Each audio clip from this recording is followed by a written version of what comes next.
这么您听得懂？我们最早是在 YouTube 上认识，因为你也开始在做一个 YouTube 的频道。对，从一个快问快答入手吧，你想到什么说什么，这样就热个身。你今年多大？我81年。以前是做什么行业的呢？以前是做外贸。所以如果你从0到10分打分的话，你会给原先的生活状态打几分呢？7、8分吧。对吧？那到了马来西亚呢？那现在可以打几分呢？9分。我如果问你是不是后悔来大马，你应该会说，我绝对不后悔，我绝对不后悔。那你是否后悔离开上海呢？只不过是多了一份思念。在你过去的人生当中啊，你做过什么让现在想想觉得非常自豪的，或者非常夸张的、不可思议的事情吗？就是这一次。好，跟我一样。你来了大马以后，有没有尝试过吃手抓饭？还没有。你一次最多可以吃多少榴莲？不太吃，但是我喜欢吃。我不会特意的去买。你感到过孤独吗？我享受孤独。好，那我们开始了啊。你现在可以展开来讲一讲啊，如果分别用一个词形容过去在上海的生活工作的状态，另外再用一个词去形容现在在马来西亚的状态，你会用哪些东西来解释呢？如果你问我用一个词，我喜欢用重生这个词。这跟我的号一样哎。好，你重生是指在马来西亚嘛，对不对？所以你是指原先在上海的这个工作状态。对对对，工作和生活状态。第二个重生就是来到了马来西亚。都是以同一个词，这个又怎么说呢？你怎么来解释？来到马来西亚就是到了大马以后的重生。刚刚是物质的重生，现在是心灵的重生。OK 好，就是当我刚刚来到这片陌生、未知的土地时，你知道吗？我丝毫没有感到陌生和恐惧，丝毫没有。你说的心灵的重生体现在哪些方面呢？就是经过上海那几年，我带着小孩一下飞机，我就深深吸了口气。完全就是一种如释重负的感觉。我相信，威廉，你也肯定是，你那天不一样，一模一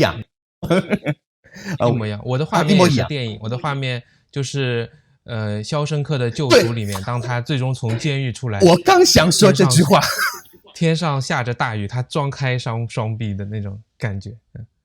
那你来展开说一下，因为现在是你的故事嘛，到底心灵哪些地方重生了？唯一不同的，他展开双臂，对吧？在淋雨，而我展开双臂，在拥抱这里的热浪。在上海，不会发自内心的这种天天带着一种面带微笑的笑容，你知道吗？不会有。不会有，不会有，不会有。是，就是走出去，就感觉反正每天都觉得就不太爽了。就是这种感觉。好，我们现在起了一个头啊，你看它相对是在比较心灵层面的上面，然后我们来换一个话题，看看你带着孩子到马来西亚，落到小处实处，我们再聊聊，回头再回来，好吧？那是什么促成了你带小朋友，你的儿子小明到了马来西亚来读书、来念书呢？小孩一直有留学的这个规划，打算等他到了高中，去日本留学。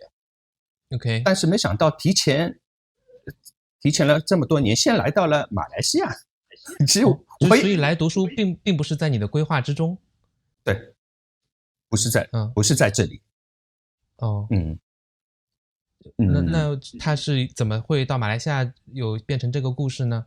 主要是国内的这个学习环境了，我也只能说学习环境和以前不一样了。马来西亚这里嘛，又是个学习英语的国家。第二点就是这里的物价和气候以及整体的民众素质，给我留下了很好的印象。非常好啊，我觉得你既讲到充分条件，又有必要条件，我都问不出来说为什么不是其他地方啊，所以你基本上是一个东马的我们想法都非常一致。哎，那既然到马来西亚，就大部分人啊，我猜90%的人会选择在西马带着小孩。对对对，你是怎么最终会选择在东马呢？这又是一个怎么样的故事？对对对，也有很多人问过我这个问题。其实看过我视频的人，因为我没来马来西亚之前啊，我真的对马来西亚一无所知啊。因为就像我只知道那个双子塔啊，打羽毛球的那个李宗伟和梁静茹，除了这3样东西，我对马来西亚是一概无知。因为我是反向操作的，先择校，后选地方。在那个东马的古晋选择学校，对我来说就是一个探险一样的。我就是想带小孩快点出来。然后在看地图的时候啊，我鼠标一滑，停在了古晋。因为古晋就在右边嘛，我滑鼠标又滑到边上了。所以我好奇这是什么地方，随后资料一查，原来就是古晋也属于马来西亚。从那天开始我才知道马来西亚是分2块，一个西马，一个东马。就是我就像哥伦布发现新大陆一样，就慢慢的在通过网络进行深入调查啦，通过一些资讯，看看环境，有没有国际学校，真的还有，真的有国际学校。随后接着就和学校联系了，那么孩子通过学校考试入学，我才第一次真正的踏上了马来西亚这片国土。那如果退回去，你当时鼠标是向左滑，你看到的是西马，也就意味着你有可能也会选择西马的学校。对对对，会是这样吗？可能的。所以来东马完全是一个偶然。绝对是偶然，因为我根本不知道这里是什么地方。如果请你再选一次的话，你会觉得无所谓是带孩子在东马读书或者是西马读书，还是你仍旧会选择在东马读书呢？我肯定还会选东马。为什么啊？因为我觉得这里几乎没有什么娱乐设施，也没有很多的高楼大厦，更没有很吵的那种噪音了。正好和我们父子的那性格啊，完美的契合在一起。我们属于那种安静的美男子，能静下心来的这种人吧。如果喜欢逛街、害怕孤独寂寞的话，可能不太适合这里。所以原来是这样。所以我感谢上天对我们父子的眷恋，也感谢就是古晋这个城市的接纳与包容，让我们看到了这块宝地。本来小孩在中国的话是念几年级呢？6年级？7年级。7年级，那就是初一。初一在中国的话，在上海的话，我了解还是比较竞争激烈的。对。到这边3个月有哪些体会啊？我想这个你会有讲不完的话哈。我们讲最大的一些体会是什么呢？体会就是我发觉他发自内心的那种自信。发自内心的。第一个词。以前是那种在我的威严下装出来的，我只好无奈的接受。现在是威严下装出来的，应该不是自信吧？我只能用这个词来形容。现在就是能看到他这种发自内心的笑容啊，这种自信啊，就是与人接触这种，就是反正就是感觉吧。就3个多月就会看到明显的变化吗？很明显，很明显。真的很明显。你是从几个月的时候就发现，我的小孩变了？从有可能是他因为孩子说他第2天就习惯了。哇哦。第2天就很习惯，很适应这里的生活以及学校的生活。随后我观察了一段时间，也就是第2个月开始，我觉得第2个月。对。除了和人打交道，还有哪些地方会体现出你觉得小孩变得更加自信了呢？还有一个就是这里的学校，他们讲究团队合作。不像在那个上海的时候单打独斗。所以在合作中，他也体现出了他这样去更加自信的一种能力嘛。对，以前能不参与就不参与这种样子。明白明白，就是在团队活动中，你更看得出他有更好的去应付人际关系和大家相处的能力，而显得更加自信。对，那除了自信，还有些什么样的变化呢？这个真是非常值得为小孩高兴。你功课确实不多，但是学校会给你一本书，让你自己去查资料。你要知道，这很花费时间的。首先，你那个英语的单词，你肯定不知道的有很多，你需要去查音标，对吧？再复述，跟着那个录音，复述它的语音啊语调。随后你还要再写报告，也就是很多这种事情。我觉得，他会当成，怎么说呢？他以前是应付，现在不是应付。那我可以总结为，就他诞生在更复杂的作业要求下，产生出了更强的自驱力，就自己要求自己去完成好这些作业。对，自主性。自主性，主人翁精神。还有吗？还有一些什么变化吗？是印象特别深刻的？还有变化，身体变强壮了。身体变强壮了。对，这也是很好的事情啊。这是可以看得出来的嘛？就是体型更加这个结实一些。对，因为在上海，你想除了学校做功课，回来又是做功课，吃好饭你又是做功课，根本没有时间锻炼的。但是在这里，功课完成之后，我们每天几乎每天是要到下面那个健身房去健身。我觉得这样子对于小孩的成长过程来说是件很好的事情。不像国内就是以小孩的身心健康、身体健康去换高分，对吧？在这里身体最重要。有道理，是我们非常同意。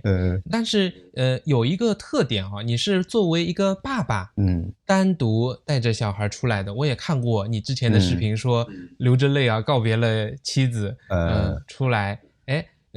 你这个你可以说一下吗？作为一个爸爸，一个人带着小孩在马来西亚念书，有些什么别样的感受？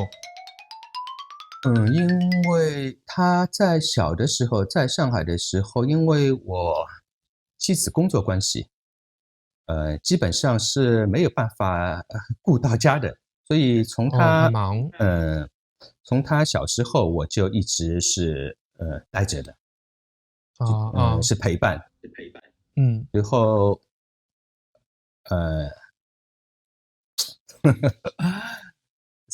一眨眼，反正就这么大了。那再有其他人，我想你身边一定会有不少这样的人，我身边也有不少这样的人。他们如果向你咨询说，马上莹啊，我看你这边待得不错啊，我也想带着小孩到马来西亚来读书，你会给出一些什么样的建议呢？对，我的不错就是未必代表你能适应，对吧？首先就是上海话说的马拉松、买菜、洗衣服、烧饭，你这个我觉得都要会。不会的话，除非你很有钱，天天在外面吃饭。但是考虑到健康问题，这样子也不是个长久之计，对不对？首先我觉得这个起码要会。第二个就是你要享受，就像我刚刚说的那个享受孤独和寂寞。这里娱乐活动真的没什么。这个和西马还真的是不太一样。就这2点吗？其他的也应该就这2点吧。好，还有一点就是你需要就是把每个月生活费你要就是管理好。所以说就是你别看家庭主妇，其实家庭主妇真的很难当的。要懂金融，对不对？懂菜市场的现在的价格，懂陪伴，对吧？还有鸡毛蒜皮的这种事情，你基本上都要过问。对于一个爸爸来说，确实，有那么一点要求有点高，但能双方能夫妻两个来，还是最好两个一起来，因为爸爸的教育毕竟是刚的比较多一点。如果说我们看未来的1年，你会期待你儿子小明还会有些什么样的变化呢？还会有一点就是，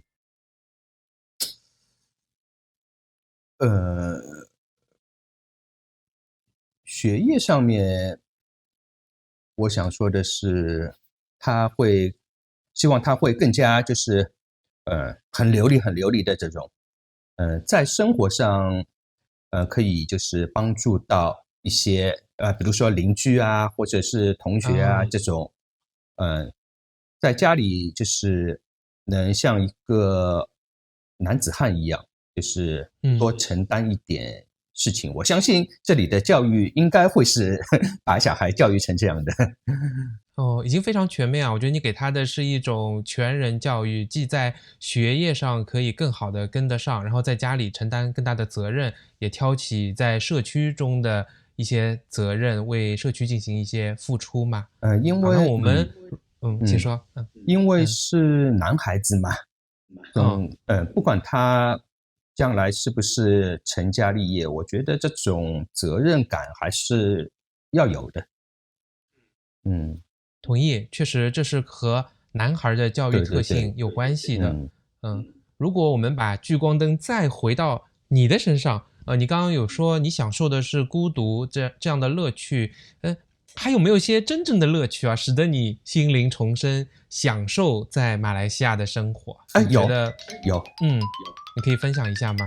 我在家几乎不会开怀大笑，几乎不会，也不会发自内心的那种唱歌，因为我自己本身就是五音不全的，但是我在这里，我推开窗子，外面就是绿化，一大片绿化，我就会在房间里面无拘无束、自由自在的这种自娱自乐。这样我理解你讲了心灵的重生。对，你现在还碰到一些什么样的困惑吗？因为你们才来3-4个月嘛，对，我们是差不多1年，但我们可以做一些交流。困惑目前还没有什么困惑，唯一的困惑就是还不会马来语，所以还不能深入的和就是马来族的这些朋友们就是交流。我觉得到了一个地方，我是这样的，我喜欢学当地的语言，随后就是和他们多交往、多交流。就是这样。来马来西亚之前嘛，你从这个想到离开地图上去找，再做一些研究，你整个准备过程花了多少时间？是什么样子的？准备过程陆陆续续的半年时间。半年的时间。因为我真的是手一滑到了东马古晋。所以你主要是在对学校的了解上做了一些准备吗？这个肯定会做准备。我先了解他们就是学校的大致了解了一下师资力量。这最吸引我的是什么？他们学校的校徽，上面写了一个仁义的仁。我觉得这个能把这个仁义的仁放在校徽，我觉得真的是很不简单。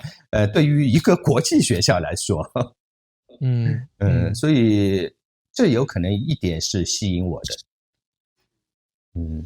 再看了一下，最后来到马来西亚，第一次来到马来西亚，那么我就去学校就参观了一下，我也没跟着就是他的那个解说去那个走。我就看了一下，学生们是怎么样的，对不对？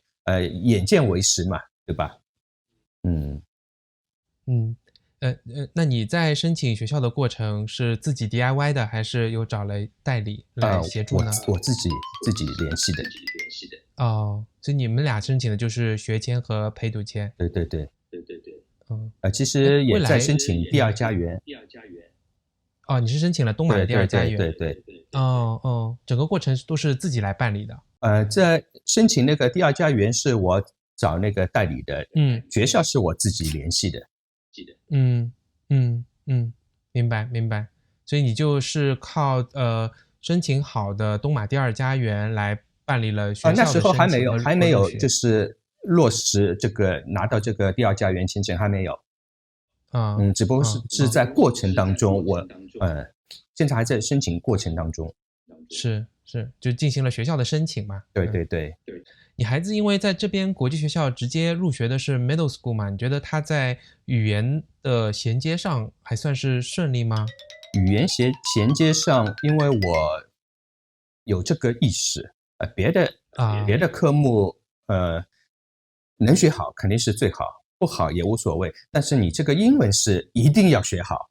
所以我在国内的时候，我帮他找了私教，也就是通过那个1对1的嘛，就是从他小时候我就开始训练他，让人家教他这种口语，所以他过来我觉得也没什么太大的障碍。那非常顺利啊。我觉得整体应该是超乎了想象的顺利。对，我也这么认为，就是我们家也有这样的感受，上天对我们的眷恋。再选一次的话，你刚刚有谈到各种因素嘛，语言、华人啊、文化，那再选一次，你觉得还会是马来西亚吗？有没有冒出其他的选项，也可能会变成你的选择呢？再选一次的话，我会再提前过来。只是更早是吧？对，但还是马来西亚的东马。对，我会让他小学、幼儿园就过来。对，我有朋友是这样子的，我觉得我现在也挺羡慕他们的。对。好，我再补充一个问题想了解，就当时使得你们做决定离开上海，除了你刚提到孩子的教育因素，还有哪些因素也使得你下定了这样的决心呢？我觉得我们刚才可能展开的还不透。也就是那几年吧。我也只能说这么多。这没什么我在我的视频都说得很直白。我懂。就是不太方便出门的那段日子。其实你说那个时期对我影响，我觉得其实对我也没什么影响，就是算了，也不提了。没问题。现在你回想起来，我们都离开了上海嘛，抛弃了在上海所建立的事业，甚至于交友圈，很多朋友、亲戚，你有没有一丝不舍的感觉呢？多多少少有的。其实我这问题问的不好哈，如果连一丝不舍的感觉都没有，那是逃出来的。有的时候，我真的很想念我的妻子，和父母，因为真的很想念。可以理解，因为我们毕竟是在那样的一个生活环境中，和这些亲密的朋友、家人都这个常年的生活的嘛。但是我们都做好思想准备，牺牲自己。为了下一代乃至下一代的下一代。好的呀，那你们自己未来的规划呢？就是我觉得这个也不一定是在我们的视频之中啊，就是我看了解，就是你们未来还是会一起生活在国外啊，或者是有想过小孩读完书以后再去一个地方啊，有一些什么样的这个身份的规划吗？小孩可能偏向于再到日本留学，但是我现在感觉我老了是不是要和家人在这里生活？哦，非常适合退休。赶快说动你的太太。对对对，因为停歇一下。因为这里就是常年是30度嘛，我很怕冷的，我觉得30度对我来说就是个就是正好的温度。对呀，我想对我们这一代吧，对老年人也都非常合适啊。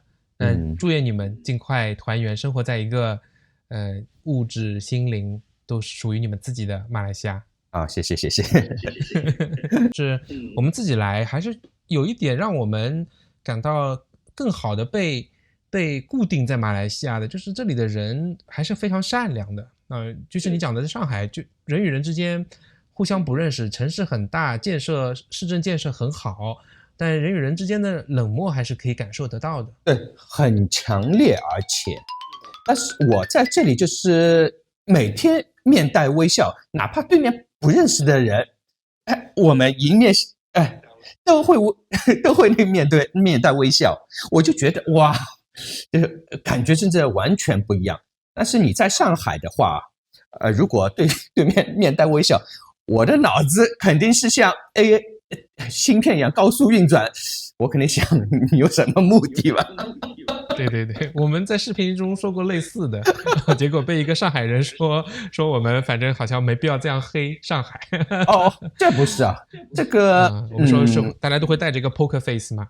对，我们只不过就是在马来西亚生活或是学习，但是你说我爱不爱上海？那我100%告诉你，我爱上海，但是可能现在更多的就是祝福上海吧。祝福上海。这很微妙哈，因为跑过来对马来西亚人的感受，其实没有来马来西亚的中国人是感受不了的。对，马来西亚人自己也是感受不了的，他们会觉得，这不是很正常吗？对，从小就是这么教的。只有来了马来西亚的中国人才会有一些体会，对吧？因为我老婆就是我妻子，没来之前觉得哇，这个马来西亚有点害怕嘛。就给他主观的印象上面就是好像不太安全。我说你应该自己去实地看看，交往一下，对吧？眼见为实，耳听为虚嘛。其实我既不认同马来西亚不安全，也不认同大家留在中国的理由说因为中国很安全，两者我觉得都不同意。对，只不过在一定的限度下，这个可能不是这样的。对，其实每个地方都有好的一面、坏的一面，只不过有可能被你碰到了，这个概率极小的事情被你碰到了。我是这么认为。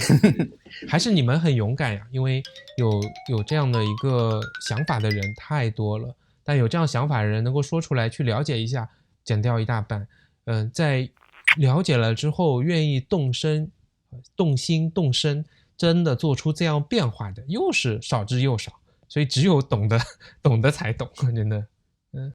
因为我自认为我的执行能力是很干脆决绝的。对，也可能和我星座有关系。我不会轻易做一件事情，在做之前我肯定会充分了解一下，最后我再继续做我想做的事情。非常好啊！我感觉又听到了一个类似的故事，然后我们又重温了自己做决定，也花了差不多半年的时间到达马来西亚，经历了跟你刚讲的前3个月非常类似的一些事情。虽然我们是生活在西马，好呀，那我们就遥相呼应，欢迎你到西马来玩。好的。我们其实在频道里做过一个调查，大概有400-500个人投票。我发现在这些人当中50%住在东马的人从来没有去过西马，但是有90%住在西马的人从来没有去过东马，即便对大马人也是这样子。对，所以我们要更多的互动。